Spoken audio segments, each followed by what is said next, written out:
corazón que compartiera. Y la verdad me siento muy privilegiado y muy honrado de poder hacerlo, porque yo entiendo que cada uno de nosotros estamos metidos en el ministerio, llamados al ministerio, como dice el apóstol Pablo. 1 Timoteo le escribe a su hijo espiritual, Timoteo, en el versículo 12, le dice: doy gracias a Cristo Jesús nuestro Señor, quien me ha dado fuerzas para llevar a cabo su obra. ¿Cuántos de pronto sienten que la fuerza les falla, les falta al momento de estar haciendo la obra? Sentimos que ya no queremos más, queremos tirar la toalla. O nada más a mí me ha pasado, no sé si también a usted. A mí me ha pasado que ha habido momentos en que decimos: ya no puedo más, quiero tirar la toalla. Y muchas veces esto ocurre porque encontramos resistencia, oposición, desánimo. Encontré unos datos muy interesantes, y fíjese que según algunas estadísticas en los Estados Unidos, obviamente, porque aquí en México no hay tanto así como un censo de pastores o una organización que pueda medir estadísticas pastorales, pero en Estados Unidos nos dicen, según las últimas estadísticas, más de 1,700 pastores abandonan el ministerio cada año. Algo que me impresionó es que se estaban abriendo, por cada 4,000 iglesias en Estados Unidos que se abrían, se cerraban 7,000 iglesias. Esto habla de un deterioro, de un cansancio en la vida de los pastores. Hicieron un estudio concerniente a qué es lo que hace que el ministerio pastoral se vuelva una carga, y qué es lo que hace que los pastores renuncien a su ministerio. Y bueno, el 50% decían que renunciaban por el desánimo. ¿Cuántos han sentido desánimo en algún momento en su vida? Y luego el 70% ellos argumentaban que renunciaban porque se sentían fracasados. A veces tú esperas cosas en tu ministerio, proyectas anualmente las cosas, la visión, y termina el año, evalúas el año y dices: híjole, no alcancé la meta, no alcancé el objetivo, y nos sentimos fracasados. Otro porcentaje, el 70% de los pastores renuncian al ministerio porque se sentían solos. ¿Cómo se sentían? Solos. ¿Cuántos aquí a veces nos sentimos solos? El 33% renunciaban al ministerio por falla moral. El 75% por presiones económicas. Y fíjate que cada año, lo que te decía, cada 7,000 iglesias se cierran en los Estados Unidos. Otro porcentaje, el 90% de los pastores renunciaban por causa del cansancio y la fatiga. El 75% de los pastores en Estados Unidos renuncian al ministerio por causa de una mala salud física. Y es que en verdad los pastores a veces no nos cuidamos, ¿verdad? Pensamos que debemos de traer el púlpito integrado, ¿no? Algunos piensan que, y dicen: pastor sin panza crea desconfianza. No es así. Yo la revierto, y pastor delegado es pastor consagrado, pero bueno. Pero a veces no cuidamos nuestra salud. ¿Cuánto tiempo invertimos en nuestra propia salud? Y fíjate, el 80% de los pastores renunciaban por problemas en el matrimonio, en su propio matrimonio. Y el 90% de los pastores renuncian en Estados Unidos porque están demasiado ocupados. Son estadísticas muy alarmantes, y yo creo que no están muy lejos de lo que vivimos aquí en México. Tú y yo pudiéramos caber en cualquiera de estas categorías, y somos francos con nosotros mismos y analizamos qué es lo que nos ha sostenido hasta este momento en el ministerio. Yo creo que es la gracia de Dios. ¿Cuánto dicen? Amén. Entonces, pensando en esto, el Señor me dio una palabra y quiero compartirla contigo. Y yo agradezco las 2 horas que me dan para predicar. No, 30, 35 minutos, no sé cuánto tiempo, pero vamos a meditar en la palabra de Dios. Lucas capítulo 10, versos 30 al 37. No pretendo para nada enseñarle algo nuevo. Entiendo que estoy entre príncipes y princesas del pueblo de Israel, del pueblo de Dios, entre personas que conocen de Dios, personas que conocen la palabra de Dios. No pretendo para nada enseñarle algo nuevo. Sin embargo, quiero animarle. Mi intervención esta mañana es para animarle a seguir adelante en el llamado hermoso que Dios te ha dado en el ministerio. Lucas capítulo 10, versos 30 al 37. Voy a leer la Nueva Traducción Viviente. Es la versión que a mí en lo personal me gusta. Lo siento por aquellos que pensaban o que piensan que Jesús hablaba en Reina Valera, pero bueno, no. Vamos a leer la Nueva Traducción Viviente. Verso 30, capítulo 10. Jesús respondió con una historia. Un hombre judío bajaba de Jerusalén a Jericó. Digan conmigo: bajaba de Jerusalén a Jericó. Y fue atacado por ladrones. Le quitaron la ropa, le pegaron y lo dejaron medio muerto al costado del camino.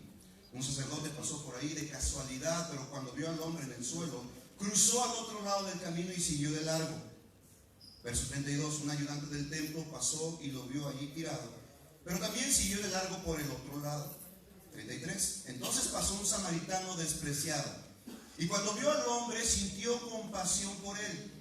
Se le acercó y le alivió las heridas con vino y aceite de oliva, y se las vendó. Luego subió al hombre en su propio burro y lo llevó hasta un alojamiento donde cuidó de él. Verso 35, al siguiente día le dio 2 monedas de plata al encargado de la posada y le dijo: cuida de este hombre. Si los gastos superan esta cantidad, te pagaré la diferencia la próxima vez que pase por aquí. Ahora bien, ¿cuál de los 3 te parece que fue el prójimo del hombre atacado por los bandidos?, preguntó Jesús. El hombre contestó: el que mostró compasión, obviamente. Entonces Jesús le dijo: así es, ahora ve y haz lo mismo. Padre, en el nombre de Jesús estoy a punto de compartir tu palabra en medio de tu pueblo, en medio de estos príncipes y princesas de tu pueblo.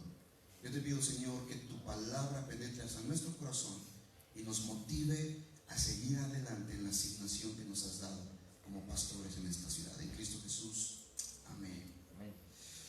Esta parábola no es otra cosa sino una respuesta de Jesús a un fariseo o a una persona que le pregunta. Si tú puedes leer versos previos, podrás leer que viene una persona y le dice: Jesús, ¿qué debo hacer para heredar la vida eterna? Si lo has leído, ¿verdad? Y luego dice, bueno, ¿qué dice la Escritura? Como un buen pedagogo, Jesús no solamente le dice algo, sino que lo obliga a pensar. Y eso es lo que hace un buen maestro. Un buen maestro nos obliga a pensar las cosas, a razonarlas. Y Jesús le dice, bueno, ¿qué dicen las Escrituras?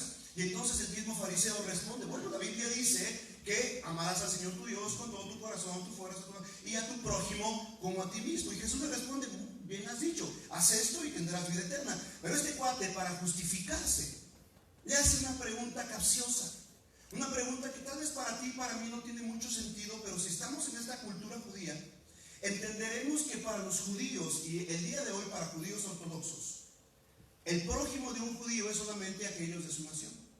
Yo no sé si tú sabes, pero los judíos consideran a los gentiles como perros. ¿Sabías esto? Entonces este cuate, este maestro de la ley religiosa, para tentarle, le pregunta a Jesús y le dice, oye, pero ¿y quién es mi prójimo? ¿Quién es la persona que está cerca de mí?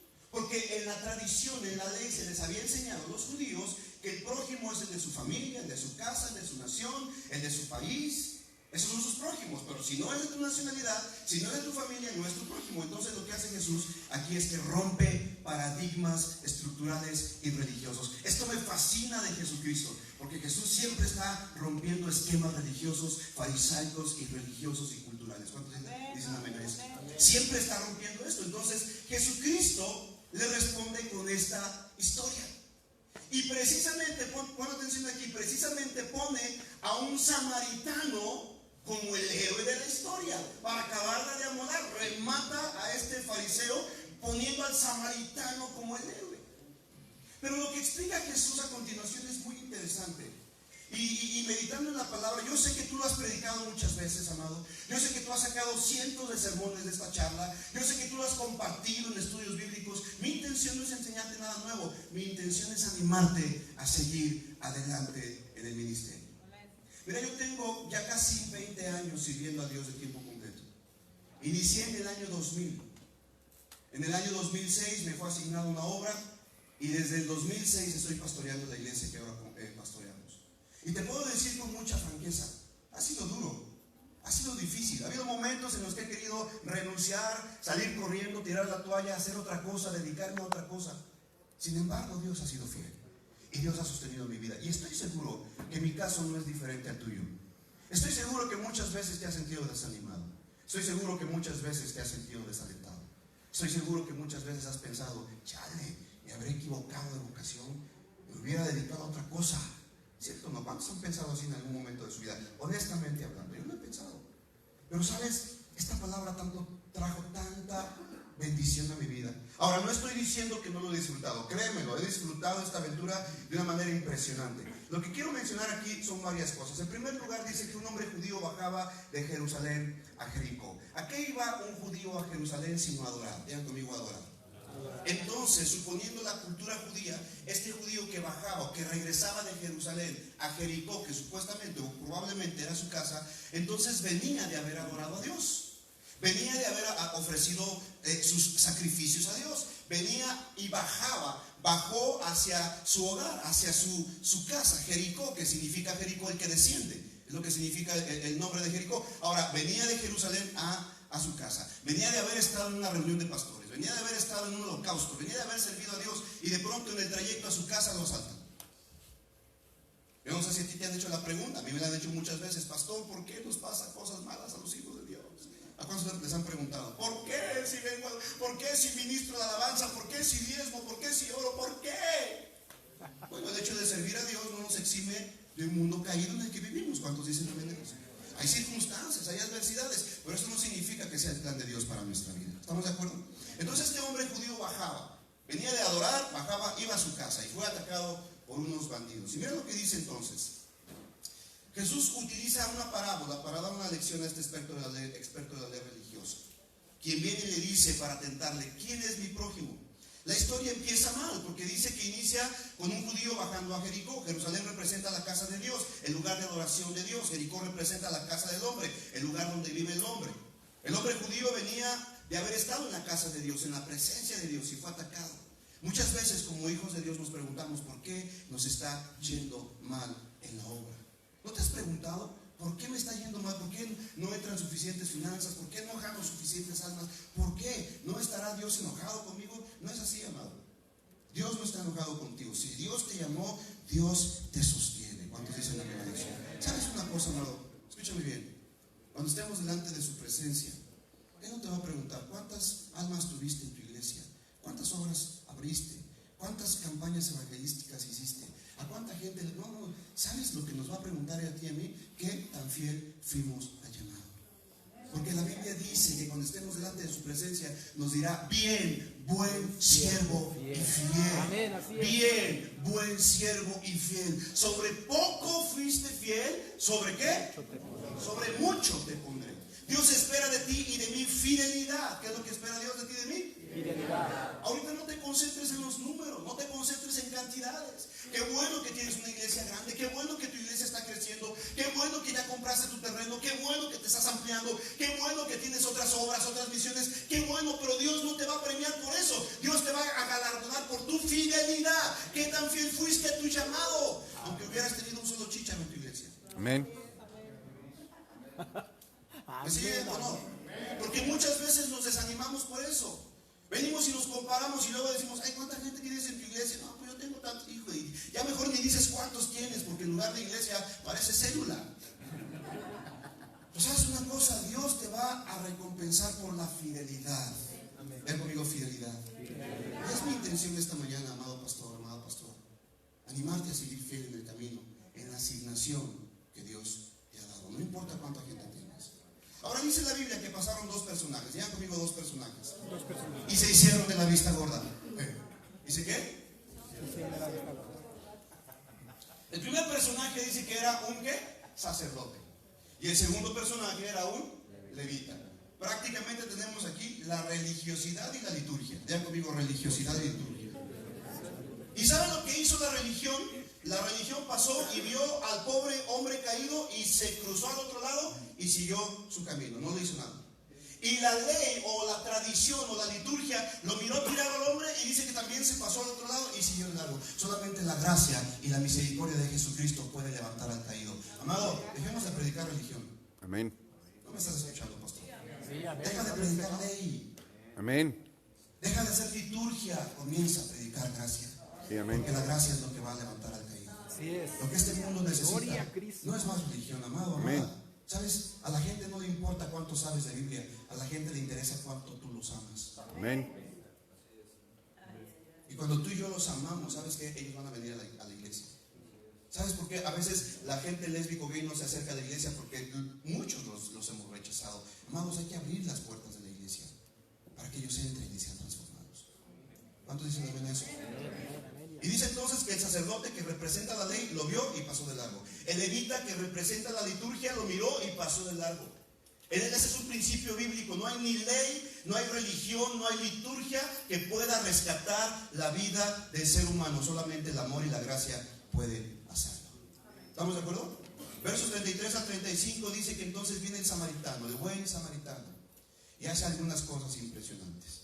Y mira lo que dice: al poner a un samaritano como el héroe de esta parábola, echa por tierra el Señor Jesús los conceptos y las enseñanzas de los maestros de la ley religiosa, ya que hasta el día de hoy para un judío su prójimo es el de su propia raza. ¿Sabes? Hace poquito hice un negocio con un judío, se hace llamar judío, y por el hecho de que yo soy mexicano y él se hace llamar judío, le vendí algunas cosas, quedamos en que me iba a pagar, y no me pagó al final. Y por ahí escuché que dijo que no me pagaba porque yo era un incircunciso, no estaba obligado a pagar.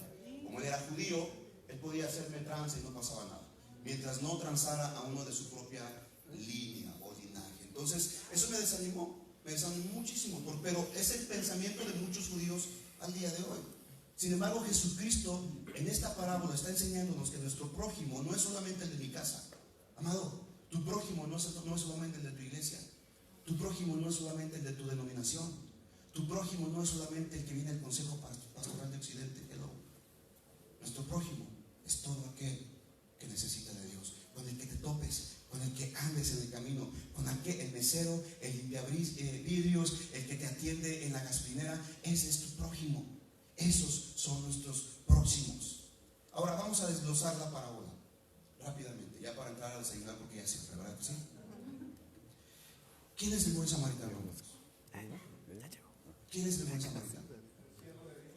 ¿Quién es el buen samaritano? Jesucristo es el buen samaritano. Mira, ponme atención acá. Jesucristo es el buen samaritano. Y no sé si tú sabes, pero la Biblia dice, claro que sabes, la Biblia dice, Juan capítulo 1 verso 11, que a lo suyo vino, mas los suyos no lo que. En la Biblia consideraban a Jesús, los judíos y los fariseos, como un samaritano despreciable. Le decían: vete de aquí, samaritano despreciable. Pensaban que era un samaritano. Jesucristo es el buen samaritano. Él nos encontró en el piso, a ti y a mí. Él nos encontró golpeados, nos encontró maltrechos por el pecado, a punto de morir. Estábamos heridos, a punto de la muerte. Pero vino Jesucristo. ¿Y sabe lo que hizo el buen samaritano? Dice que hizo tres cosas. Número uno, lavó sus heridas con vino y las cubrió con aceite. El vino representa la sangre del Cordero derramada en la cruz. ¡Aleluya! ¿Sabes lo que hizo Jesús contigo y conmigo? Lavó nuestros pecados con su sangre preciosa. Pero no se quedó solamente ahí. Después de haber lavado nuestros pecados y nuestra vida con su sangre, nos ungió con el Espíritu Santo. Nos dio de su unción, nos dio de poder, pero no se quedó solamente ahí. Dice que vendó las heridas. ¿Sabe lo que representa el vendaje? La palabra de Dios. La palabra de Dios es lo que venda tu vida, cubre tu alma, cubre tus pensamientos, cubre tus emociones. Entonces Jesucristo hace tres cosas. Número uno, nos lava con su sangre preciosa. Número dos, nos da de su unción y de su espíritu. Y número tres, nos venda con el poder de su palabra. Amén. ¿Alguien dice amén a esto? Amén, amén. ¿Alguien está comprendiendo el mensaje esta mañana? Sí, pastores? Sí, amén. Pero no solamente hace eso. Dice la Biblia que entonces el buen samaritano, después de derramar vino, limpiar sus heridas con vino, cubrirlas con aceite, vendarlas, dice que entonces lo monta en un burro. ¿Lo monta en un qué?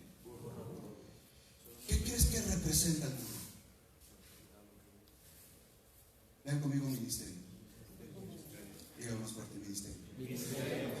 ¿Sabes lo que hace después el Señor Jesús? Te toma, te lava, te redime, te pone su palabra, y te monta en un ministerio. Porque Él no quiere que estés ahí como un niño bonito. Él quiere. Amén, gloria a Dios. ¿Me sigues o no? Sí. ¿Por qué crees que estás en el ministerio? ¿Por tu linda cara? No, Señor. ¿Por qué crees que estás en el ministerio? ¿Porque eres muy sabio? ¿Porque eres el más inteligente? ¿Porque eres el más apto? Yo no sé si te pasa igual que a mí, pero yo no debí de haber estado en el ministerio.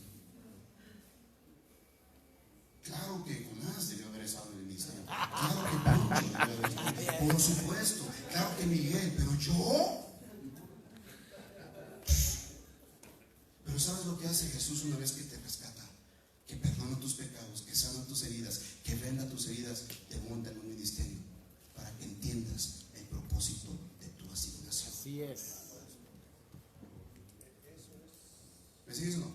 Amén. Fíjate bien, fíjate bien. Lavó nuestras heridas con vino, que es símbolo de la sangre derramada en la cruz. Curó nuestras heridas con aceite, que es símbolo del Espíritu Santo. Amado, amada, en el ministerio vamos a sufrir heridas. ¿Cuántos aquí han sufrido heridas?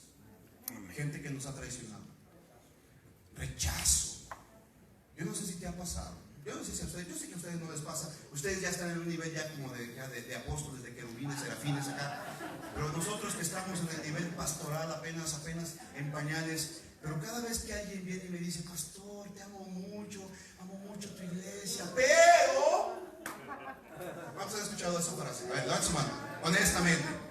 Digo, si no lo has escuchado es porque no tienes iglesia. No sé qué estás pastoreando entonces. Pero ¿cuántos aquí han escuchado, pastor? La típica, ¿no? Pastor, me urge hablar contigo. Y te dice, Santo Padre. Después de 2 o 3 semanas que no lo ves en la iglesia, después de 2 o 3 semanas que ves que no diezma ni ofrenda, que no está involucrado en el ministerio, a la 4ª semana viene y te dice, pastor, me urge hablar contigo. Tú dices, ya sé de qué me va a tratar este tipo. Y la típica, pastor, gracias, te quiero mucho, en verdad. Y hasta algunos hasta lloran. Hipócritas. Yo sé que no les ha pasado a usted. ¿Sabes por qué? Yo he entendido algo. Yo no puedo enviar a alguien en maldición, no. ¿Sabes por qué? Bien sencillo, un principio bien simple. Yo no puedo maldecir lo que Cristo ya bendijo. Simple y sencillamente. Y si ya Jesucristo, créeme lo que nos duele. ¿Cuánto nos duele? Y más cuando invertiste tu vida, diste tu tiempo, estuvo a las 2, 3 de la mañana llamándote por teléfono, pastor, ¿qué hago, pastor? Y ahí tienes que ir a ministrarle. ¿A cuánto les ha pasado? Y después de un tiempo, gracias, pastor, ya no te necesito, ya no eres útil a mi vida, ahí nos vemos. Y te deja con una herida en tu corazón. ¿Cierto o no? Les estoy hablando porque yo sé lo que se siente. Yo sé lo que es eso, yo sé lo que es abrazar a una persona, besarla, ministrarla, verla cómo llegó destruida, arruinada, cansada, abatida en la más ruin miseria. De pronto la gracia de Dios lo levanta, Dios te utiliza como un instrumento para fortalecerle y al cabo de un tiempo dice, ay pastor, nos vemos. Eso no lo llamamos. O nada más a mí. O estoy utilizando esta reunión para hacer mi catarsis. Pero estoy seguro que a todos nos ha pasado. ¿Cierto o no? Ahora, ponme atención acá. Porque esta parábola tiene que ver con eso. Esta palabra tiene que ver con nuestro ministerio. Porque mira, Jesucristo dijimos que era el buen ¿qué? Y Él hace estas 3 cosas. Nos lava con su sangre preciosa, nos unge con aceite, nos limpia con el aceite del Espíritu Santo y pone su palabra en nuestra vida. Nos monta en un burro que es su ministerio. ¿Me sigues? Pero no se queda ahí la cosa. ¿Qué dice la Biblia que hace el buen samaritano con el que había caído? Amén. Después de que lo monta en un burro, lo lleva ¿a dónde? ¿A dónde lo lleva? ¿A dónde lo lleva? Al hostal, al mesón. ¿Sabes qué representa el hostal y el mesón? Tu iglesia. Tu iglesia.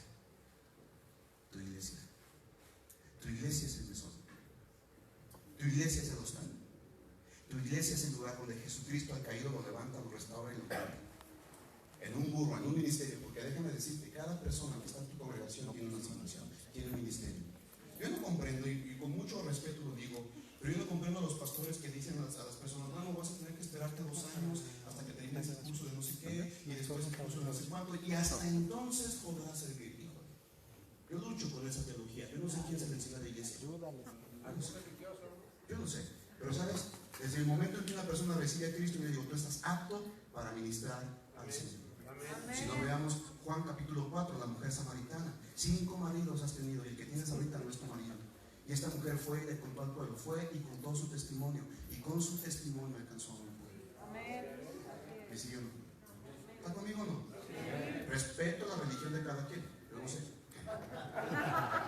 Pero yo creo que a los cristianos nacidos de nuevo hay que ponerlos a chambear, que se identifiquen en la casa, que se sientan parte de, porque cuando una persona se siente parte de la casa no se va.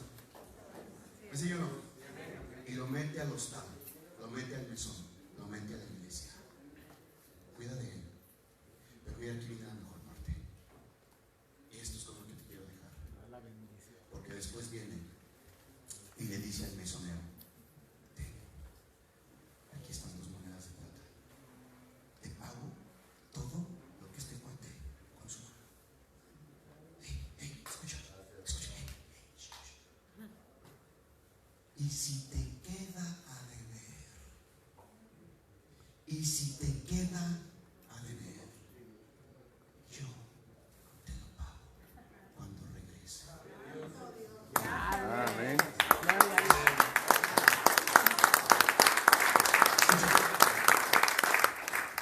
¿Quién es el mesonero? ¿Quién es el mesonero? ¿Quién es el mesonero? La iglesia. El pastor. Nosotros. El pastor. La gente. Yo soy el mesonero. Amén. Amén. Gloria a Yo soy Dios. el que recibió el pago, dilo. Yo soy el que recibió el pago. Amén. ¿Sabes una cosa? Escúchame. Jesús ya te pagó. Por adelantado. Ya te pagó por adelantado, por ese ingrato, por ese malagradecido, por ese que se te fue de la iglesia. Y dice, y si algo se va debiéndote. ¿Cuántos aquí? Gente se ha ido de su congre debiéndole algo. Debiéndole respeto, debiéndole honra, debiéndole autoridad, debiéndole fidelidad, debiéndole inclusive micrófonos, instrumentos, guitarras. ¿Cierto o no? Hey, Sí. amado, amada, hoy estoy aquí para decirte en el nombre de Cristo Jesús: no te desanimes, porque el príncipe de los pastores, como dice la Biblia en Pedro, el príncipe de los pastores dará una corona incorruptible a aquellos que sean fieles al llamado. Así de simple. Esta palabra es lo que quería compartir contigo, solamente. Pudiéramos desglosarla. Yo no estoy delante de mi iglesia. Con mi iglesia, bueno, a ellos sí les puedo atiborrar de tiempo y de instrucción, pero tú eres pastor. Yo lo único que quería mencionarte es lo siguiente: tú y yo somos los encargados del mesón. Tú y yo somos los mesoneros, y Jesucristo a ti y a mí ya nos pagó por adelantado. Ya somos bendecidos. Y si alguno se va a